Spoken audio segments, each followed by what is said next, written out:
what is a federation? An identity federation is a collaboration within a given area. And so the naming of a federation has become lingo, but let's have a look at it. It's a beautiful green circle, and the good thing about it is, first of all, that it's beautiful. The second thing is that it's green. And the third thing is that you know perfectly well whether you're inside or outside the green border line. So the perimeter is defining the collaboration, and let's have a look at what's inside here. It's a circle of trust. It's about user information and electronic IDs, and that's what the whole federation in our case is about. You can imagine other federations, organizations, or state arrangements like Switzerland, but that's a different story. We see many identity federations in the European landscape here, and Denmark has one. It came very late compared to many of the others, but there are generally in the world many identity federations. So who are in these identity federations? Well, lots of things here.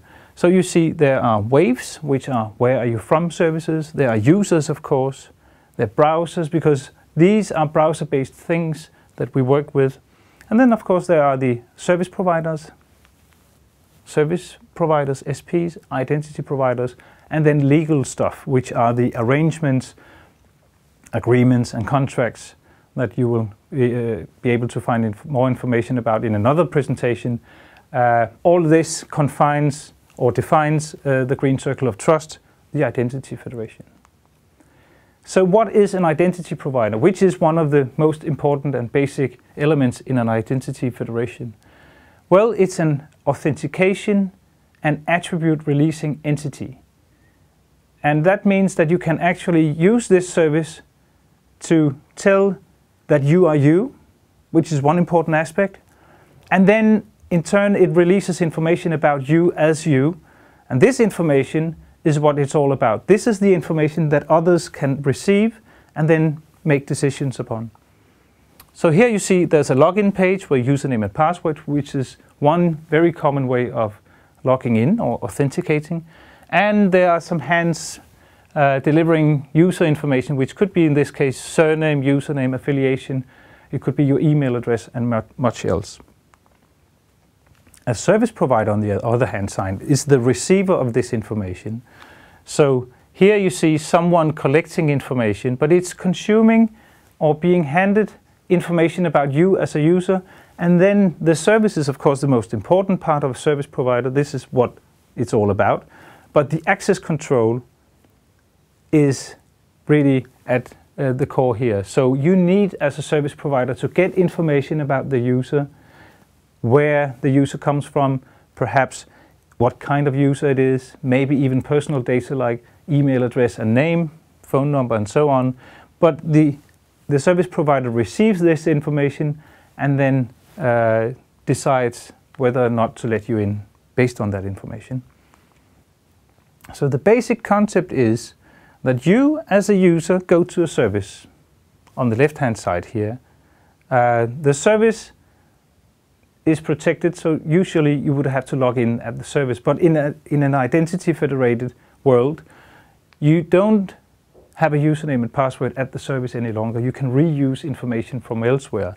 So when you try to log in, the service says, please go somewhere else. And where you go to is the where are you from service. This is where you're being asked, please, on this list, choose where you come from. And then you're being redirected to where you came from, or where you originated, where you come from. And that's actually somewhere where you can log in. That's the identity provider. Typically an institution of some sort, but here you can log in using username and password, your thumb, any kind of authentication mechanism can be applied here. And when you have successfully authenticated there, information about you as the user is handed over to the service provider, which can then look at it and say, hey, this is good enough, I will let you in, because we have a deal that all users from this institution, they are allowed to access the service. So the authorization decision, whether or not to let the user in, stays with the service provider. No control is lost in the federated context.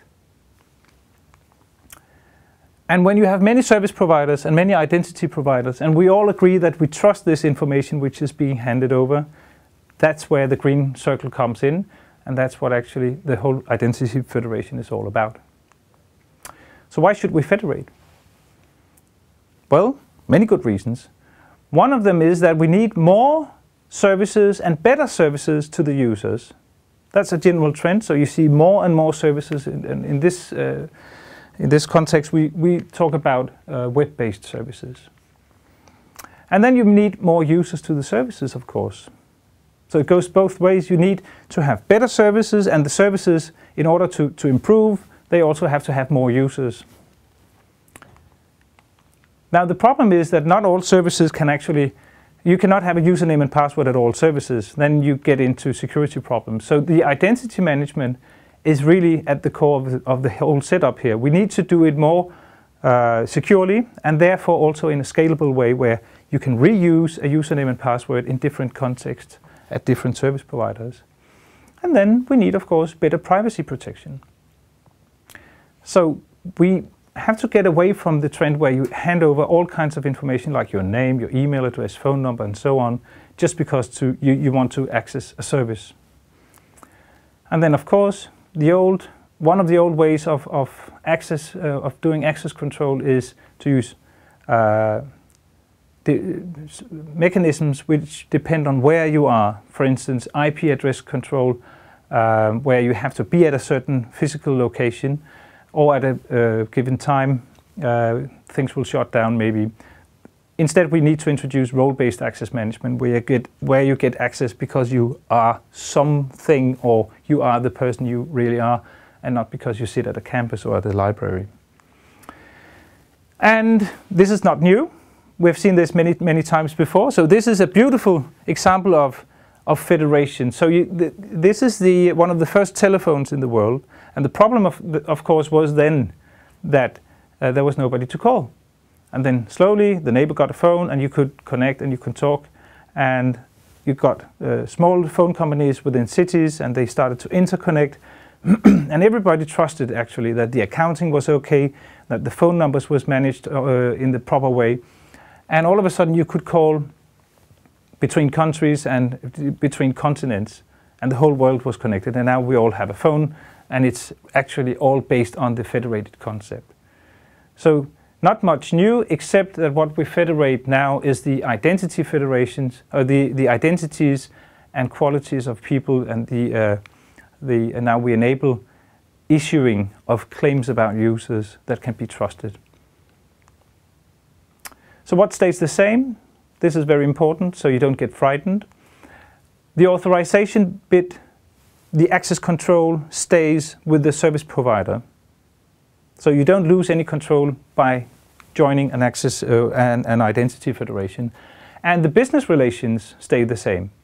So if you usually issue a bill to someone, the identity federation will not interfere with that relationship. So you send, as a service provider, the bill to your customers.